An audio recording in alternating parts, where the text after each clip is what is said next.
My name is Gaurav Gupta. I'm heading the IoT business unit in Persistent Systems Limited. I've been in technology for long and really excited about this space. Uh, you must have heard a lot from the previous speakers on what is happening on the IoT side. My overall take is that uh, we have to invest in it. Even if we are in business, we have to invest in our business on IoT side. If you are in IT, it's a kind of a no-brainer. We have to be there, right? If we don't do that, there is a big opportunity which we can miss. So just to start, I have few slides about what IoT is all about, what the various companies are saying about IoT, and what various companies are doing in IoT. Okay. So to start with, thank you. Okay. So as I said, just a few slides about IoT as a space where we are operating. McKinsey's view on what is the future, how it's going to expand, what are the various companies in the market, what they are up to, and challenges in the IoT space. It's not a risk-free thing anyway, right? So to start with, IoT market is growing at a very, very fast pace. We started with only PCs or laptops being connected to internet. Then the phones have come. Now cars, home appliances, and many, many sensors are getting connected, right? And if you will notice, the smartphone and PC block in this chart is much smaller than the sensors and cars and phones and whatever else that can get connected to the internet, right?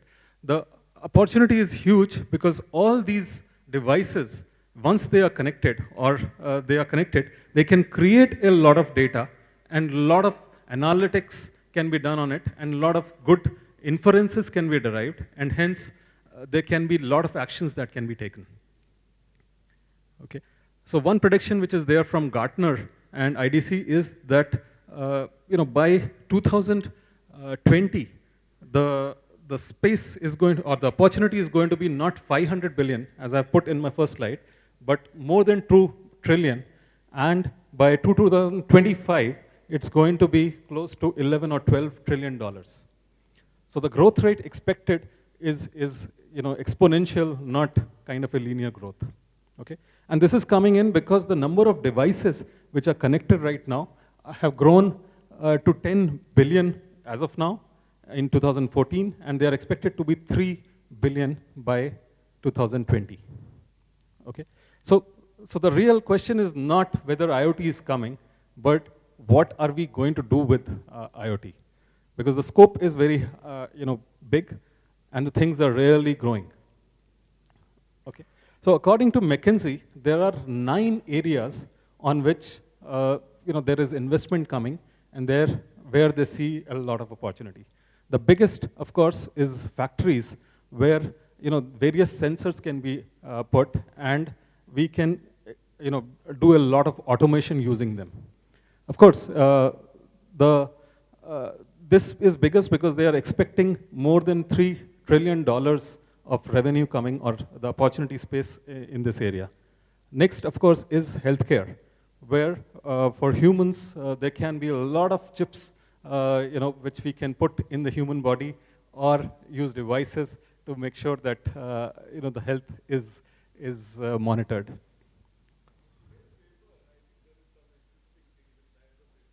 Yeah, no, that's right. Economic Times had a big article 3 days back, and see, many areas can be there in terms of healthcare, for example. And even if not, even if it's not healthcare, for example, we have passports which are used, or Aadhaar cards which are used to track humans. Why can't we just put a chip in the human body, and you can just pass through the the airports or wherever, security, right? Banking, you can just simply take out money by just going inside an ATM because you have a chip in your body, right? Putting a chip in the human body, yes, absolutely. Okay, so as I was saying, McKinsey is saying that it's going to be around $11 trillion in the next 7 or 8 years. Okay, so third big thing is smart cities. Of course, in India itself, there is a lot of focus on that, but across the world, people are trying to do a lot of things to make sure that cities are more habitable for the people over here. Okay, so I'm not naming all 9, but these are very clear focus areas, and a lot of people are investing in each of them to make sure that they can benefit from the opportunities which are over there. Okay, so typical architecture, how does it really look when you're talking about IoT? So there are many, many devices. It could be phone, it could be Raspberry Pi, it could be sensors, it could be tablets, whatever. They collect a lot of data. It could be event-based, it could be somebody, some temperature change or humidity change or those kind of things. They can send that data back to the internet using any technology protocol, which then can be captured, analyzed. IoT Watson, for example, can be used. Watson is a platform which is developed by IBM to do some kind of cognitive thinking on the data which is coming in. And then it can generate alert or events which can be captured back by the humans or by the system, and then they can react, right? So it's a very simply put, a simple protocol where there are sensors which are sending a lot of data back to the gateway over the internet. It is captured over there, and analytics is done, and some reaction is done either by the humans or by the system present over there. Okay, so this, for example, can be a very disruptive thing. For example, we have Tesla cars which are working on batteries, which are doing self-driving. But why can't we have, for example, helicopters which are solar powered, which are self-driving, and which can be used, which are cheap enough to be used by the general public, right? In the sense that then possibly the road infrastructure will be very small, the cars business will go out of business, while the travel will become much cheaper and much faster, right? Remote control bulbs. Harsh was talking about such beautiful lighting which can be all over the place with so much less cost. What if we can just put a bulb on a wall with no wires, wireless charging is coming in, people are working on that, and just you can switch it off or switch it on by either voice or by a gesture, right? Very much possible now. Wireless charging, a lot of people are working, and that is anyway required given that we are going to have so many sensors which will have to be charged or which will require energy, and if we have to put wire, it's going to be kind of not so useful, right?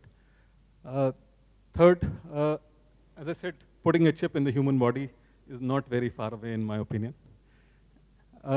Action and gesture controlled games are already there. We are talking about virtual reality, but what if you can think and do something just by thinking on a screen or on a handheld or on any such device, right? People are still working on it, but it's not very far away. See, the basic thing is that technology advances, which used to take decades, now come through in a year or two. And this is possible because so many new devices are being created, so many new things are there. People are really investing on innovation and making sure that something new comes out very, very soon or very fast, right? So all these things, although some of them seem quite distant, but they really are not. A lot of companies are spending a lot of time, and I'll just show you a few slides about what the companies are doing in this space. Okay, so some of the major tech players like Amazon or Google or Samsung, they are investing billions of dollars on IoT platforms or on, let's say, devices which can be IoT enabled and can get you, some benefit.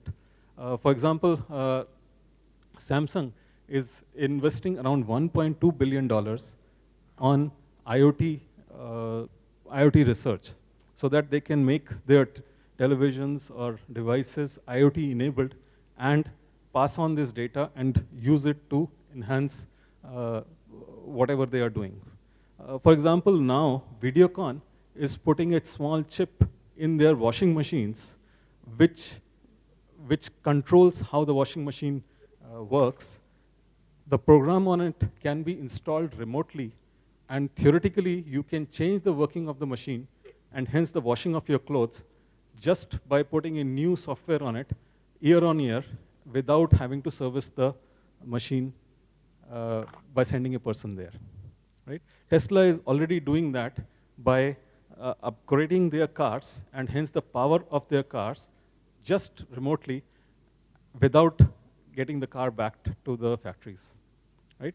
And Tesla, although it's a new company, in about 10 years, their market capitalization is more than half that of companies like GE or let's say GM, sorry, not GE, GM and Chrysler, and which are more than 100-year-old companies.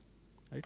So all these companies are spending a lot of money to make sure that new IoT-enabled stuff is coming into the world, which can be used by the people, and their valuation is going up in a extremely fast manner compared to non-IoT companies.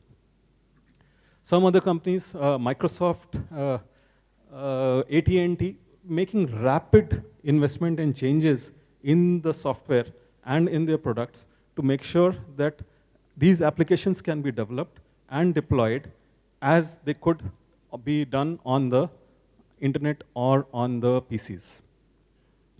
Okay. Cisco, GE, IBM. IBM Watson, Persistent is a big partner with IBM, and they have developed multiple, a platform using which these IT applications can be created. And these are complex applications which can be created. And then now we are partnering with them to create a software which can update the chips using these programs and the applications which are created on these programs. Okay. So IBM is investing around $3 billion to create this platform which can be used to create the applications. Right? They're also putting together IoT Watson, which is a platform or a supercomputer kind of thing, which can be used to do a lot of analytics and hence improve the performance of the machines going forward. In terms of startups, in India, the space is also very hot. Altizon, Car IQ, Cubicle Labs, Vector, there are many companies which are putting a lot of money to either create applications or create chips or do the analytics on the data which is coming back from these chips and making the things better. For example, Altizon, they have deployed a lot of solutions in the factories space where they are controlling how the machines will work and react based on the changes in the environment. So IoT, is a space where, let's say, cognitive, machine learning, analytics, application development, chips, all these things come together. So it's a field which takes care or which takes help from all the IT fields which are there, be it hardware or software, and gives the humans some good information so that they can use it and react and make their lives better. Okay. Of course, there are many challenges also in this space. It's not, nothing is free, right? There are many things that are a concern in this area, especially security. Say, for example, we're talking about Tesla cars. Of course, if they are talking to the servers, they are talking to the hackers who are outside, and they can theoretically control the cars and crash them or make them do whatever they can, right? And a lot of work is being done to try to secure this, especially in the areas where there is a risk and where there is heavy usage coming in, right? Privacy, of course, is obvious. If somebody can hack into the machine, they can take a lot of your personal data. For example, phones. You use them and you are going around the city with your phones. If somebody can hack in, they have your whereabouts, and they can track you and take advantage of the fact, right? Connectivity and interoperability. Connectivity is getting solved now in the sense that internet is becoming prevalent in almost all the cities and all the villages also. But still, the bandwidth requirement, and with the number of devices growing, it'll not be easy to maintain the kind of connectivity which we have. Operability is about these devices talking to each other. There are multiple companies which are coming up with multiple chips and different kinds of equipment, and unless we make sure that they are able to talk to each other, and hence the right value can be derived from it, it's a uphill kind of a task. Right?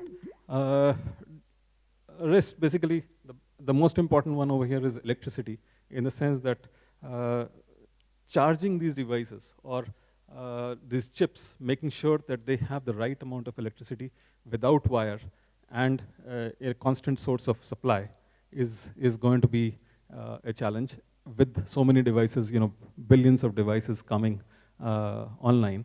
So we'll have to make sure that we are trying to take care of this. And of course, we have to do it at a cost which is affordable and which can be used by the people. For example, Tesla, when it started to create this car, the cost was $100,000, right? Now, with the advanced... Hemant, I need to disconnect. I'm getting into another call.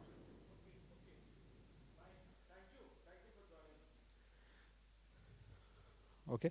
So, but now they are coming with a second and third car, and it's going to be around $35,000, and it's going to be used by the common people across the globe, right? So similarly, for each device which is going to come online, we will need to ensure that the cost for the sensor or the device is within checks. Okay, so now the question is that, fine, so this is the technology space, some companies are doing something, what does it really mean? Where, should we invest in this, or should we just look and wait and see whether something will come in which is useful for us, right? So the way I see it is that this is a place where we should definitely invest. Be it a company which is non-IT, if you have a clear line of sight to making revenue or reducing your cost, you will have to make this, because this is coming. The growth is phenomenal, and people are investing, so there is no way you can avoid getting into this. If you really want and you can't do it in your business, then you should look for companies where people are investing in these technologies, and make sure that you invest your money into that so that you can reap the benefit when they grow, right? For IT companies, it's a kind of a no-brainer, in the sense that all the big companies in India and abroad are trying to put in a lot of people who can either work on the platforms where the IoT applications can be created, or they can create people who they can sell when somebody wants to develop an application. Or the best case is if you can create an end-to-end solution which has a platform, which has a platform where you create a use case which is end-to-end, where you use a platform, you create an application, you deploy it on various, let's say, sensors or devices, get the data back, analyze it, and give feedback to the user, right? So if you can create this, and you can market it and sell it, and then replicate it, then that is the best case scenario for an IT company to be in the IoT space. Any questions or thoughts?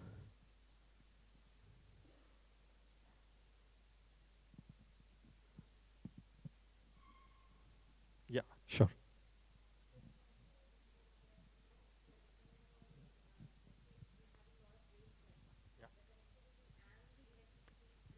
be an issue. So how do you plan your BCP? Like, how do you maintain, how do you continue the business? So Modi is already planning it, right? We are electricity surplus already in the country, right? So it is happening anyway, right?